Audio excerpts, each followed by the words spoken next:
Guys, it's Jason here, and I am outside B school waiting for her. Yeah, I didn't have any dimes, so I actually didn't pay the meter. Like, all I have left in here are pennies. So I just gotta keep an eye out and go out and pretend to pay the meter. If a meter maid, I don't think that's the politically correct term. If a parking meter officer, I don't know what the correct term is. Whatever. If someone walks out to check the meter, I gotta pop out there and pretend like I'm paying it so I don't get a ticket. Yeah, that's the plan today. I like to live dangerously. It's pretty cool. Yeah, I'm gonna start with an AMA question. Actually, I'll start by talking about the AMA questions because I finally found a solution that works. See, I was keeping track of them all on Google Keep, which is a super cool thing. I really liked it, but there's no app for it on the Kindle. There is on my phone. Well, my phone device. I don't carry a cell phone. I haven't for a few years. I hate cell phones. I don't like the idea of paying money so other people can get a hold of me easier. Because, like, I have a house phone. Just call me there if you need me. I have enough. There's enough ways to get a hold of me at my convenience. If you want to be able to get a hold of me at all times, I should be paid for that service. But I have B's old HTC phone. She upgraded to an iPhone. And that's what I use to record these videos. It's also super useful just out and about because I can pop on a Wi-Fi network. With Xfinity Wi-Fi, like, the one good thing I have to say about Comcast, Xfinity Wi-Fi is really cool. It's like a service I get for what I already pay that is increasing the usefulness of both the phone device and my Kindle passively. It's pretty cool. But whatever. So, it's nice for, like, you know, I can jump on a Wi-Fi network and check my YouTube comments or my email or whatever. And honestly, like, I will often, you know, even while at my computer, just the new Google Creator app, the Creator Studio app for YouTube is super nice. And it's really easy to check through, like, your latest comments. So a lot of times, even while sitting at my computer, I'll watching a video, I'll just scroll through and check all the latest comments right there. It's just really useful. But, what was I saying? Oh, right. But Google Keep, I have it on my phone, but I record with my phone. So, and I record with the back-facing camera because it's a much nicer camera. So I can't, like, scroll through and check those while I'm recording. And there's no Google Keep app for the for the Kindle. So what I eventually went with is Evernote. So I've got Evernote set up, and I can, you know, the important thing was I needed something to do it that I could manage on my computer so I didn't have to type on this thing. So now all the questions I'm planning on answering, oh wow, dude's parallel parking came real close. This scared the hell out of me. But yeah, all the questions I've decided, yeah, I'm going to answer that one. I'm putting them into Evernote.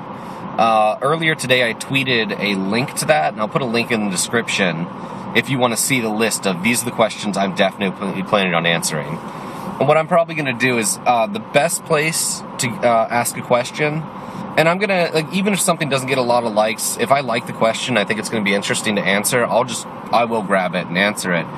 But whatever the newest raw vlog is the best place to leave questions. Even if I don't say, hey, leave me some questions. If I forget to say that, that's fine. Just toss in the newest raw vlog because I'll always check I'll definitely be checking the newest one the most for questions. I will go back and check the older ones, but I can't promise I'll see all of those every time. You know, whatever.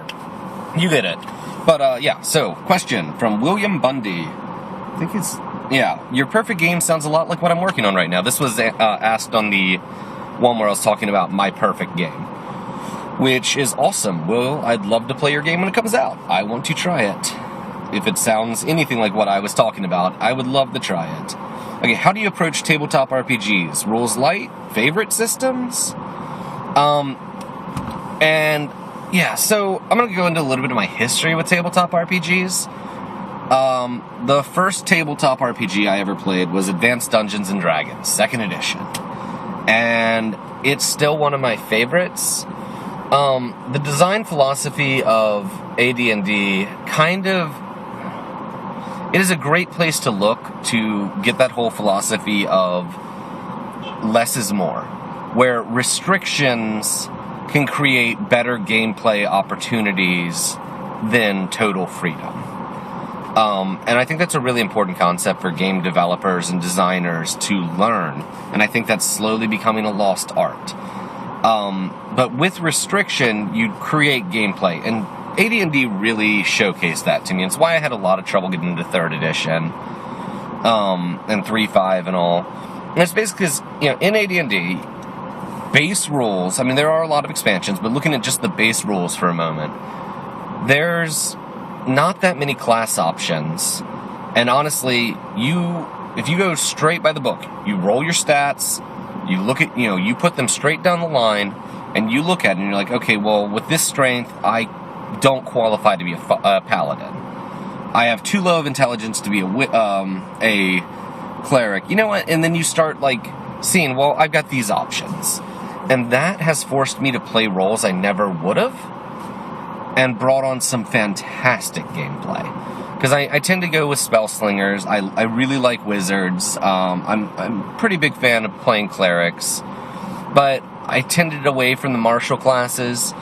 But the times when I was forced into, the only thing I'm going to do well is a martial class, I'll go fighter, or, I'll go paladin. One time I went paladin, and there were things that were very outside my comfort zone and created this really, really cool experience. I mean, just absolutely things I never would have gotten to experience otherwise because of that restriction placed on me. And the thing I noticed is that prestige classes from 3rd edition really killed a lot for me. Because what I would see, and I'm not saying this for everyone, I'm just saying with my game group, what I would see is, people got close to that level of, I can start going to a prestige class. And they'd look and be like, I like this prestige class a lot. It's really mechanically cool. And, it was a mechanically cool thing. And then their character would start altering to the ideals of that prestige class. So they didn't really develop the personality of their character. They're just like, okay, well, I like these mechanics. That is what my character will become, both mechanically and thematically. So it's just like picking your future out of a book, as opposed to letting it develop through play, because there were so many more options. Where in, 2nd edition, I'm playing a wizard, and I want to be different than other wizards. So I start theming myself through, I'm going to lean towards using these spells more, and I'm going to develop these personality traits, and that's how you set yourself apart. And it's I felt like a lot of that, it wasn't lost in 3rd edition in that it wasn't taken away. It was just less important. You could be very unique without having to develop things outside the mechanics.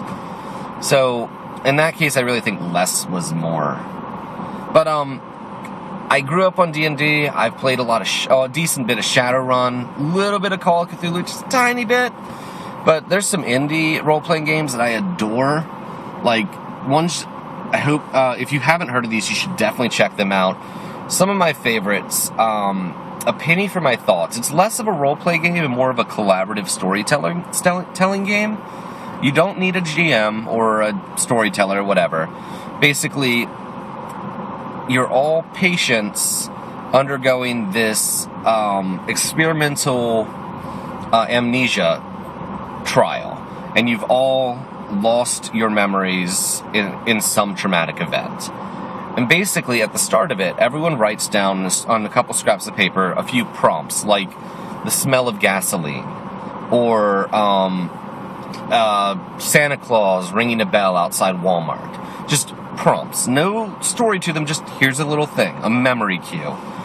And you put those all together. And then you get pennies. Everyone gets some pennies. And basically what happens is the medication you're on makes it so that you share memories, which allows you to access other people's repressed memories. Since you can't access your own, but it'll allow you to access other people's repressed memories. So you start by pulling a prompt. You start by picking a person. Everyone has, I believe, 2 pennies to start. It's been a while, so I'm not 100%. But I believe everyone has 2 pennies to start. And you pull a prompt and you read it. And then you take a moment, and it's really important. You just breathe in, breathe out, just relax, and you start telling your story. Like, you know, the smell of gasoline. I remember a time when, and then you talk about the smell of gasoline, and you keep going, and you tell the story of what happened until you get to the point where you made a decision. So it could, an important decision. So, you know, it could be like, you know, and then I walked down the alleyway, and a man followed me and pulled out a gun and asked for my money. And so I ran. And then someone else should at that point, because that's an important decision, stop me and go, are you sure? Or was it? And give an alternative. Or was it that you gave him your wallet? And then someone else should say, or was it, and give you a different option. You pick the person that is correct, and by that I mean you decide what would be best for your story, and you give them a penny, and be like, I remember now, and then continue. It's very scripted, but it is such a cool game. And some of the worst role players I've ever played games with, like when talking about ADND, ooh, God, the guy in front of me is getting real close in that little Prius. We're okay. We're okay. But some of the worst role players I've ever played with, putting them into this game, and they are phenomenal role players. It's just, it puts out the right atmosphere. If you take the game seriously and put on the right mood, and, you know, just go with it. Go with the flow. The fact that it's scripted makes people more comfortable in just going with it. And the first game I played, it was like four players, I believe, and we ended up with all these really intense, interconnected storylines. Because you go through until everyone's told 3 stories from their life, and at some point you're supposed to discover what the trauma was. What happened that made you forget? And then at the very end, looking over what you've recovered, you can decide, do you want to continue to remember it? And there's no winners or losers, it's just a storytelling game, and you just get left with these amazing experiences. And that a penny for my thoughts is the game. It is so freaking good. One of the best storytelling games I have ever played in my life. Some of the greatest roleplay experiences I've ever gone through. I highly, highly recommend it. But another really good one, and this is, I've always had a problem finding gaming groups, so I tended to play with small numbers of players, which can be really frustrating in things like D&D or Shadowrun. You know, that small number just makes certain challenges really awkward. But I found this game called, oh, come on, now I've lost it. Don't Rest Your Head. And Don't Rest Your Head runs best with one DM or storyteller, GM, whatever you want to call it, and 1 or 2 players. And I've only ever played this game one-on-one, and it is phenomenal.